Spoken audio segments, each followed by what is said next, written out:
Obviously, yeah, you had that period where you weren't singing. Yeah. But and at that time, did you miss it? Well, the difference between taking a break voluntarily Sure. or taking a break because you're sick is huge. Of course, So yeah. when I was sick, one of the things with having a burnout is that you don't want to do anything. Okay. You can't. You're so exhausted that you don't like anything. Mm. Anything. And surely not your job or anything you did before that. So I didn't like music. Okay. I didn't like metal. I didn't like shows. I didn't like singing. I thought everything was just a total disaster, and I never ever wanted to do it again. But nothing else for that matter. Right. It's That's the mental state you get into often. I had it in any case. So back then I didn't miss it. I missed a life of some sense, because when you're sick, you don't really have one. It's a very, very difficult time. So now I'm having a break and I'm healthy and I'm happy, and I have other things that are going to be important for me, such as this baby here. So that's a huge difference. Sure. And yes, I'm going to miss it. I already do. I mean, the last Nightwish show was in October. We're in February now, January still. It already feels like ages ago. I'm already yearning for it. Because that's what I was thinking with vehicle spirit now out, Yeah. and so when you see yourself on stage, does that bring back those memories? Absolutely. And the kind of I want to get back out there? Yeah. When I hear the intro, Okay. it's like the adrenaline in my body already starts to go. Like, okay, yeah, this is it. This is me sitting on the couch watching myself doing it a year ago. Yeah, so I know I'm gonna miss it, definitely. Yeah. This might be, well, if we go back to when you were 17, is the excitement that you have for going on stage, is that the same as when you started out? No, but maybe bigger. Okay. I mean, you change as a person Of course. between 17 and 35. And it also depends when the show is and how much you've played before and how you're doing. Not every show begins the same way. Maybe no show ever begins the same way. But there's a different excitement.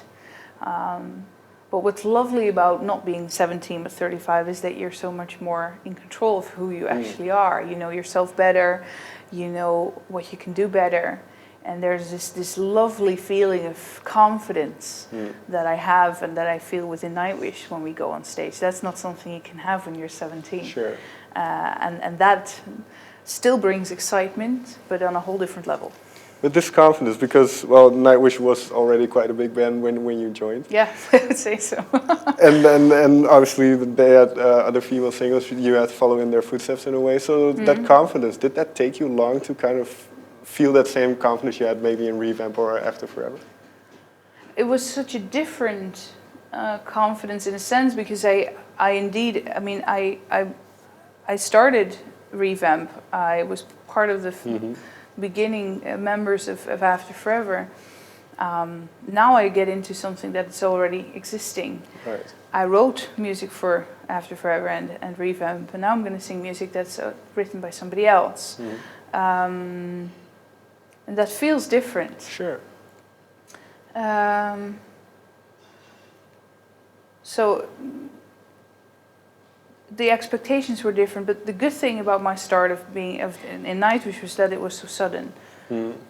Between me saying yes, I'm coming, and the first show, there was such a short time that I could only focus on learning the set, not on what are they going to think. Of course, I thought of what is the band going to think of me, but I didn't really think of much more. I just wanted to really do it well, but I couldn't really think of what other people were going to think or whose footsteps I was filling. Sure. That came after, but then I was already doing it. Well, one thing, and then I don't know if you want to get into this, so if you don't, obviously don't go into it. But we mentioned kind of the culture we live in now with social media and everybody having their opinion. So were you aware of this while you were kind of? Of course, yeah. I realized that even though I was playing in a show for, let's say, 2,000 people in Seattle, tonight, after this moment, it's going to hit the internet. Right. And these first, the first time you ever sing these songs, and I also had a big cold, so I lost part of my voice. I couldn't even power really, could only sing in my head voice. So I was not in top shape, and I didn't really know the songs yet, and everything was super, super new and unprepared. So that is the introduction of me in Nightwish to the rest of the world. Great. But because of these special circumstances, yeah, I don't know, people cut me some slack. And I'm sure there were people like, what, she? No, I don't like her. Or, no, it should have been Tarja again. Or, oh, yeah, no, everybody has an opinion. But at that point, all I could do was survive. Make sure that I'm doing this good and get better. And make sure that we as a group survive all of this. And make sure that we can do decent shows for the people that we're going to face. Sure. And not just the whole online world as well.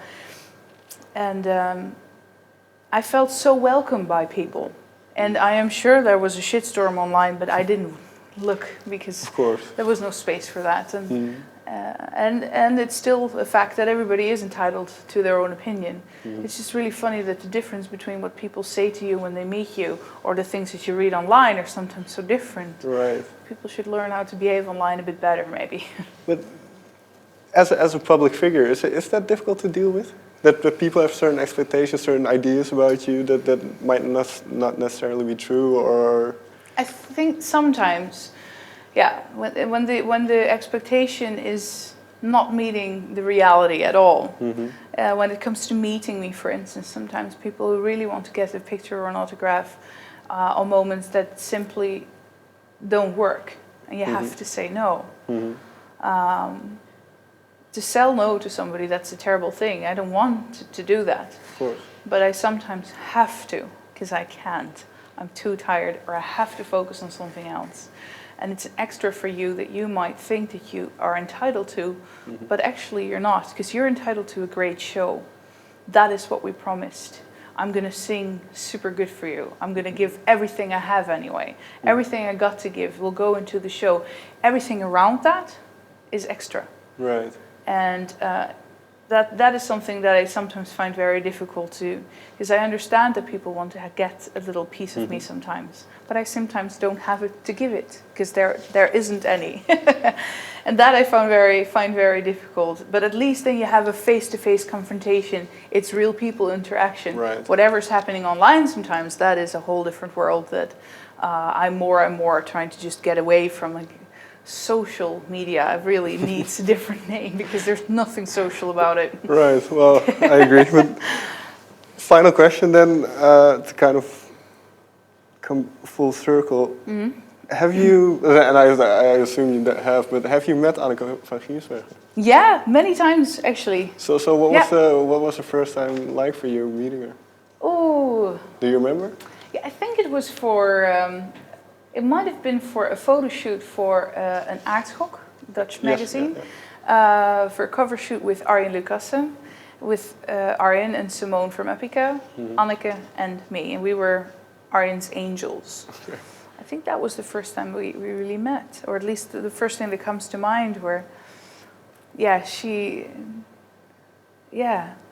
and we met throughout the years. We even had a few moments of more private, more personal, that we visited each other. But did she tell you anything about the industry, or maybe did you talk about? No, by then I was already, the ball was kind of rolling for me already. But I did get to tell her, like, just so you know, this is what you did for me. And I still think that anything she does, she's just, what a fantastic talent, and it's always wonderful to meet her and to see what she's doing. She's also someone who doesn't just do this.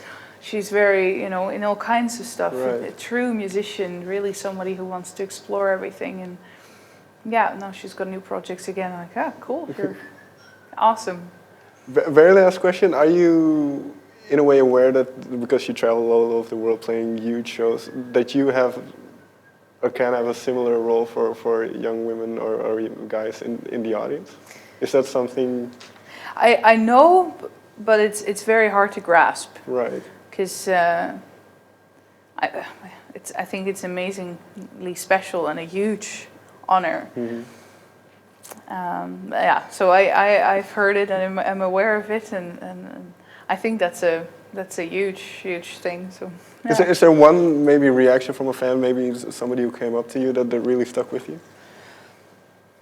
Well, I did have people telling me that it gives them a certain confidence. Like, you could do it, so could I. Right. And yeah, I really like what you're doing. I would like to do the same, but not the same because I'm me. You know, I don't want anybody to just copy me. But let me inspire you. That's a huge honor, and go from there. And yeah, if it can give people strength like that, that's something unimaginable actually, but really cool. And that's really stuck with me. Yeah. Floor, thank you very much for your time. I wish you well with the baby and everything. Thank you. Thank you so much. Great. Thank you too.